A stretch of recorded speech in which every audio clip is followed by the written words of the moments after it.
Hello and welcome back. I am Chris with Marksman Shooting Sports in Westfield, Indiana, and you are watching Marksman TV. Welcome back to another weekly used gun review.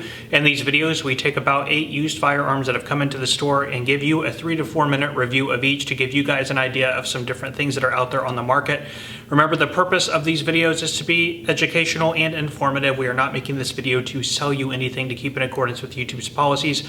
Also, if you do regularly come back and watch these videos, please make sure to hit that subscribe button, as currently only about 11 to 13% of my viewers on these videos are actually subscribed to the channel, so it would really help me out if you went ahead and did that. Anyway, guys, without further ado, let's go ahead and jump into it now. Alright, remember in these videos we start with most common and move through least common as the video progresses. Starting us off with number 1 is a Marlin Model 60. Now this would come onto the market in 1960 and is still manufactured today. At some point Remington got the rights to sell these, so and of course now everything going on with Remington. But this would have replaced the Model 99. Now, one of the biggest things that they tried to do with the 60 was economize the Model 99. They did that by moving from the walnut stock to the birch stock you see here, and also moving from a steel inner tube to a brass inner tube, okay, just to bring down the production costs. Now, the Ruger 1022, which came onto the scene in about the mid-60s, 1964, 1965, would be the biggest competitor to this. The main difference would be, of course, that the 1022 would feed from an internal box magazine. Feed from a removable box magazine, which held either 10 rounds in the rotary mag, or you could get the 25-round mag with the BX25. Now, the Model 60 has always been known as being a tube-fed semi-automatic 22. Now, when these was first hit the market, they would be an 18-round capacity. They did scale it back to 15 rounds to meet with New Jersey compliance, and they just sold all of the Model 60s after about 1980 in that configuration. So you do not get a removable magazine, but one big advantage in this over the 1022 is the price. So a brand new, now you could get these in a polymer and a wood stock configuration, but brand new, you should be topping off at about the $200 to $250 price point. Used, you should be at about $100 to $200, depending on whether it's the synthetic or the wood or the condition that it's in. Now this one does have a pretty inexpensive Tasco, Walmart special $60, $70 scope on it. So something like this in this condition in the current market might be about the $200 mark, would be about where it would top off. So for a very inexpensive plinking rabbit, squirrel rifle, just fun out shooting tin cans, it is really hard to beat a Model 60. And I would say that the Model 60 and the 1022 together make up pretty much most of the semi-automatic 22 market in the United States today, of course. So really, really cool to get that in, just starting off the video with this one. Up next, I have a Glock Model 42. Now, the interesting thing about these is I remember these came out on the market about the time I opened my store, maybe about a year prior to that. So these came out in about 2012, 2013. And these would only be out on the market until the Glock, they would only be out on the market for about a year to a year and a half before the Model 43 would come out onto the market. So backing up, this is a single stack, 6-round capacity 380 from Glock, and it was really the first of its kind that would have been put out by Glock. Until this, you would have had the baby Glocks, the Model 26 and the Model 27, 9mm and 40 respectively.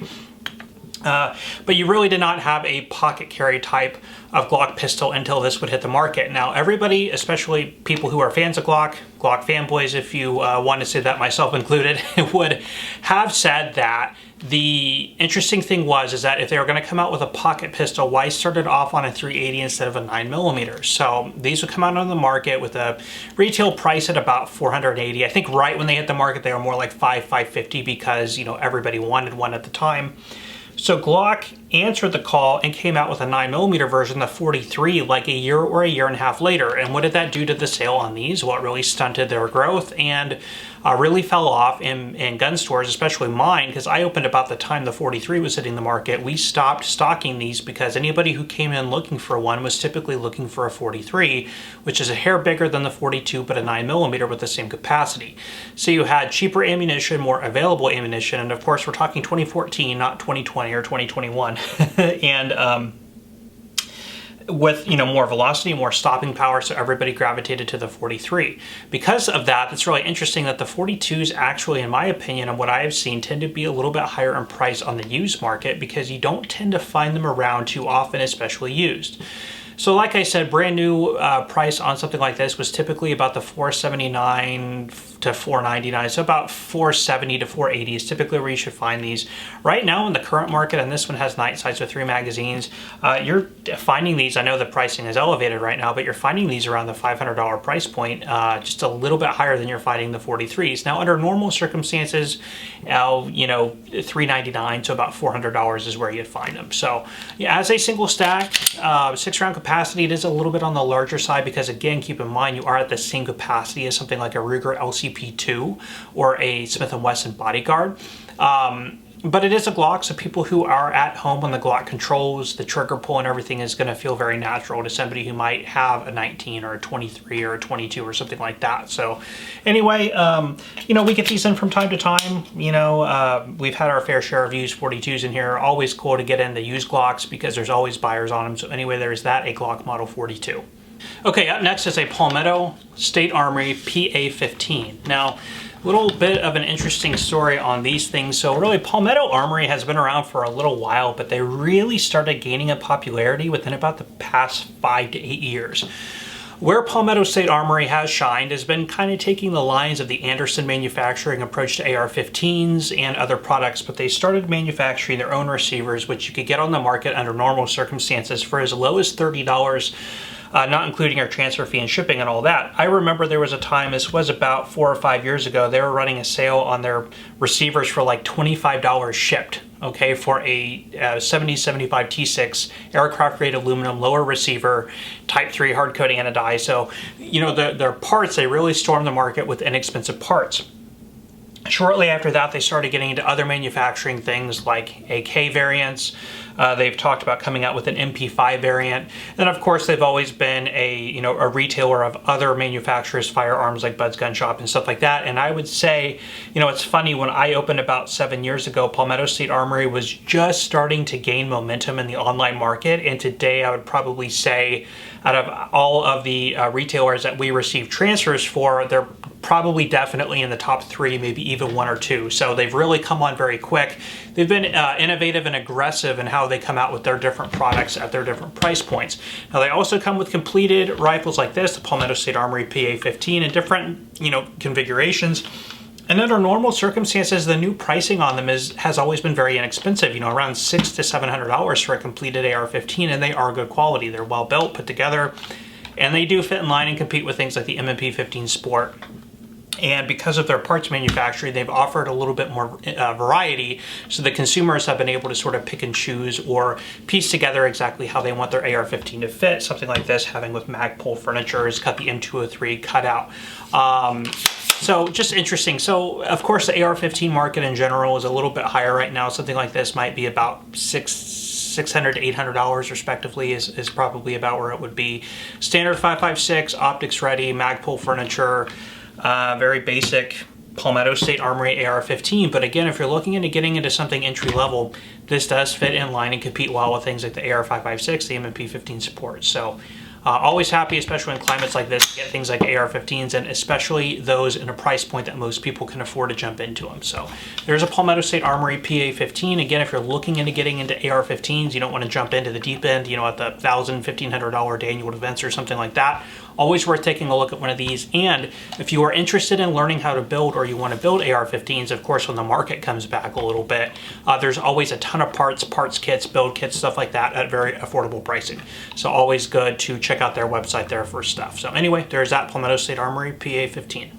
Okay, up next I have a pretty popular rifle. This is a HAWA Model, or M1500.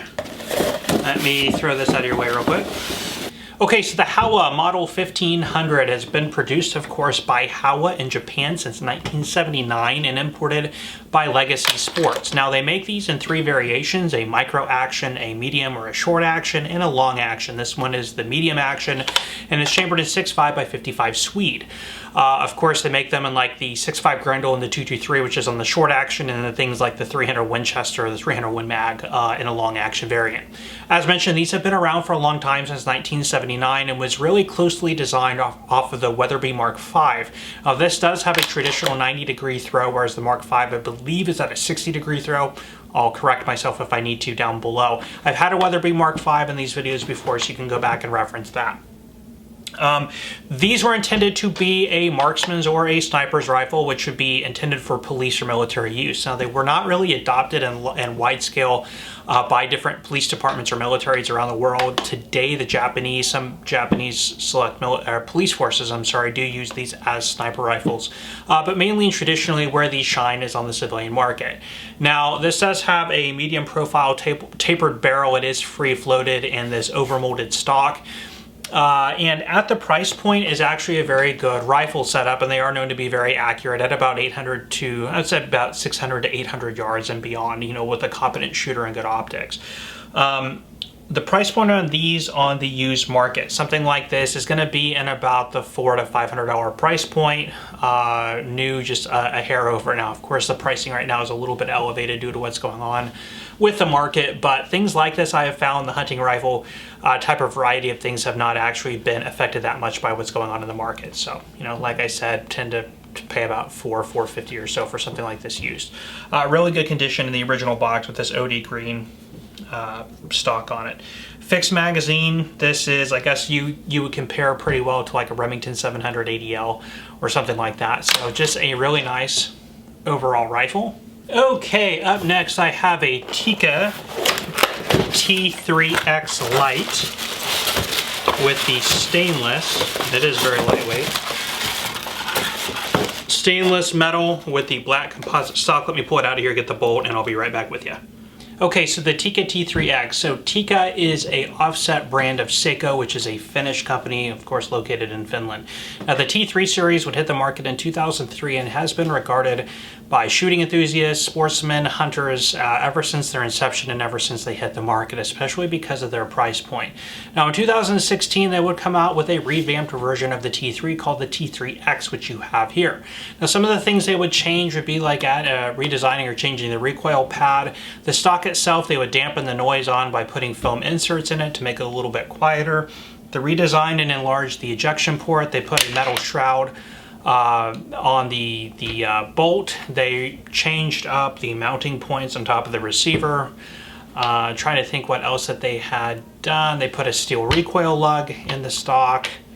That's really about it.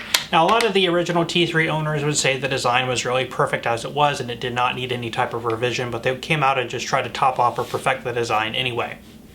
Now, this one here is a light version. They definitely scaled down on the weight and the balance of this rifle, which makes it a really, really handy platform for any type of, a brush gun use or any type of hunting. This does have the stainless finish on the receiver and the barrel and the black synthetic stock. You can get this in an all black configuration too.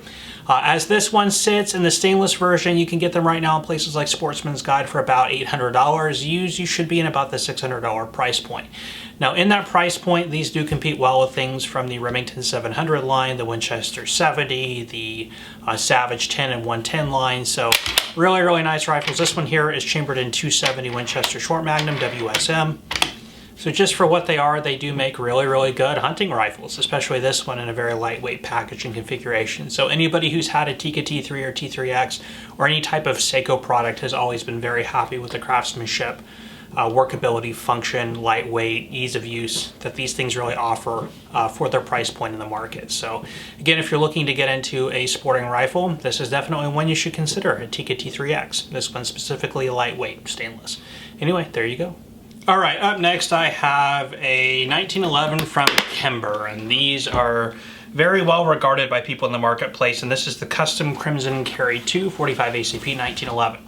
Now, there is a certain amount of elitism that goes around with the Kimber products. There are a lot of people who buy Kimber brand 1911s and they really stick to them, as they do have a certain appeal in terms of their aesthetic, their look, their quality, their function, and their price point as well. So Kimber as a company started, or was founded, I should say, in 1979.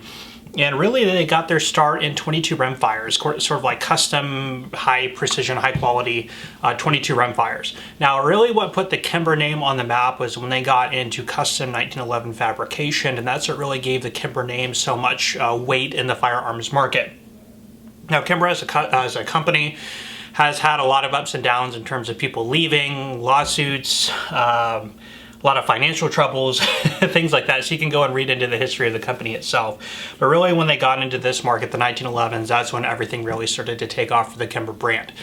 Now, these really did build a name and reputation off of the fine craftsmanship, the sort of hand fitting and final tuning and polishing of these pistols. But really anymore today, and this is not really a negative, but anymore today, they really are much of an assembly line firearm like you get with Ruger, Springfield, or anything else. Now, the price point of typically what you pay for a Kimber 1911 is going to be in about the $1,000 to $1,200 range for most of their products. They have since gotten into different long guns. They have a revolver, the K6S, and they are known for being a little bit of a pricier brand. Now this particular one, this is the, as I mentioned, this is the Custom Crimson Carry 2, and in the carry variation, they did take weight into consideration, bringing it down with an aluminum alloy frame.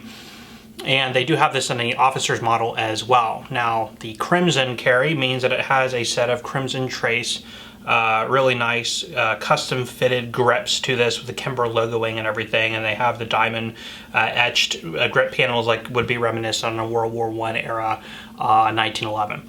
So you do have an on-off switch here that toggles here. You toggle it on, and by virtue of gripping the pistol, you turn on the laser unit, which is housed right here on the right-hand side of the pistol. So the Crimson Carry, just a nice, ergonomic, lightweight. If you like the idea of a laser, you have that there, right there for you. But this thing here, brand new, retails normally at about the $1,000 price point, $950 to $1,000 used. You should be in about the $700 price point in really good condition. So these, again, are just really nice. There are lots of people who are always out there looking for Kimber products, new or used. They do maintain a lot of their value, and they are very well made and very, very nice looking 1911. So they just have that style and that aesthetic about them that just really attracts a somewhat of a higher end buyer, but people who really care as much about the look of the firearm as they do the function. If you look at some of their other custom shop 1911s, you'll see what I mean with the really nice fish scale serrations and stuff like that. I've never personally been into Kimber products that much, but I definitely understand the appeal they have in the marketplace. And again, as a gun store owner, I always have people looking for them. So really, really nice Kimber 1911. Okay, up next is another really beautiful 1911. This is a Springfield Armory 1911 TRP, TRP standing for Tactical Response Pistol, 45 ACP stainless, a 5-inch government barrel. Now when it comes to the Springfield 1911s, they do have a line, a hierarchy, if you will, scale of their 1911s. I personally have the base stainless GI, which is the most popular model you're going to find in those retail normally in about the $700 price point. You go up to the Range Officer Elite, the loaded models, and all of that. The TRP is kind of at the higher end of the totem pole, and they encompass all of their upgrades from their 1911 lines into this handgun. You do have a Trijicon night sight on the front with a blacked out rear. Now this is not a target sight, which you would find on some of their other 1911 offerings, but again, this is really a combat or a tactical response, if you will, pistol, so set up for that configuration. You have a skeletonized trigger with over travel adjustment and extended beaver tail safety. You have really nice aggressive texturing on the front and back straps. You can get these with the G10 grips, a flared mag well for guiding in your magazine, front side serrations, a match 5-inch barrel, and the trigger on this actually is very, very lightweight, so it is a super nice trigger. And anyway, and the price point on these brand new is about, and MSRP is at about $1,650, but you could under normal circumstances find these maybe $1,400, $1,500. Used, the pricing on these is not super escalated. I mean, you could get something like this in about maybe the $900 to $1,000 price point used. I've seen them up a little bit. I've seen them lower a little bit on Gunbroker. So the pricing on these is actually a little bit all over the board. But if you're looking for a really nice, refined 1911 that has a lot of options on it, this is a really good option, especially in the used market. I mean, again, if you can find them in really good shape, the price point is not that bad for what you're getting on these. I have no experience personally with the higher end variations of these, like the TRP, the Range Officer, any of those, but I have my base model, which I have had for about 7 years. I've not had a single malfunction or failure with them. I do really, really like them. So, for a off-the-shelf production 1911, these have always done very well. People who have gotten into the Springfield line 1911s, in my opinion, have always been very happy with them. And probably I would venture to guess to say that the Springfield 1911 variations have been one of the higher selling from a 1911 perspective in my store. If you get one of these used, you should be able to get them at a very affordable price point for what you're getting. So really nice, tight, no rattle, anything like that. Very attractive looking, loaded 1911, if you will. So that is that, the Springfield 1911 TRP, 45 ACP. Okay, last but not least is a very popular carbine. This is a Scorpion Evo 3 S1 carbine from CZ. Now, the military variation of this, the A1, would have hit the market in 2009. Now, in about 2014, 2015, CZ would come out with a civilian semi-automatic only variation. They had them in both a pistol and a carbine. Now, the pistol variations would be a little bit cheaper, new on the market at about the $850 mark, the carbines at about the $1,000 to $1,100 mark. Now, the popular thing about the pistols, especially when they came out onto the market, with all the pistol brace options, is there were, SP tactical braces that would just bolt right onto the back, giving you the military configuration submachine gun, which is like this with this stock with the barrel profile that would stop about here. So if you can imagine, this is the submachine gun version, would be about this length here.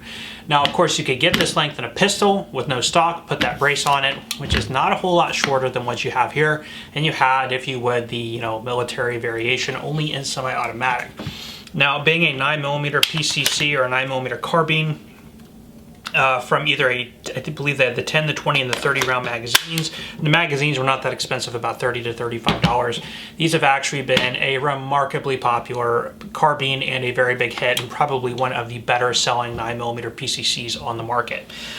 We have definitely had a ton of them in our store and sold a ton of them new and used. Now, this is a carbine configuration. They would have made these in many different variations with this is actually the least common seen. This is the free-floated M-LOK handguard, which is actually a very specialty run, which ran for a very short period of time. So to get one of these in use is kind of interesting. We actually had one new when that promotion was running. We got that through our distributor. So you don't see these too commonly. Kind of have a weird profile, like a sci-fi blaster, if you will. But traditionally what you see is the molded polymer handguard that stops about here with a really long barrel that sticks out the front. You can see pictures of those online. They also had them shorter with a faux suppressor to give it the overall 16-inch barrel for, SBR compliance and that sort of thing. It does feature a complete polymer upper and lower receiver, trigger group module, magwell, if you will, stock and everything, other than the bolt carrier group, the trigger components, and the barrel, which would have been steel, which gives it a overall very light profile and very lightweight feel. You basically have two receiver halves that are bolted together at the top, so a very simple production process, puts these out, and very easy to manufacture. And even the price point was still kind of high at around the $1,000 price point for what you're getting. But despite all of that, you had a very robust, lightweight, and reliable package, and that's why people really like these. Of course, this would be an evolution of the VZ61 Scorpion, which doesn't look anything like this today. I actually have a video comparing the two if you want to reference back to that. But anyway, on the current market, of course, things like this are in high demand and they are hard to find. So you will find something like this in used condition for a little bit over $1,000 right now. So at or about a little bit higher, which you would normally pay for a new one. So such is the market, but still you are getting a very popular, very good, reliable 9mm carbine. Of course, now your next problem becomes getting the ammunition. So anyway, the CZ, the Evo 3 S1 carbines from CZ, very, very cool. Always happy to get them in. Do not get them in used too often, especially in this configuration. So we'll end it up with this one. Well, that is all the time I have for you today on these. Thank you so much for stopping by and checking out this video. If you enjoyed, please remember to hit that like button. And also, if you want to see more content like this, we post these videos every week. Please be sure to hit that subscribe button and bell notification button so you are aware when these videos are published. Anyway, guys, I'm going to leave you off there. I am Chris with Marksman Shooting Sports in Westfield, Indiana. You are watching Marksman TV, and I will see you next time.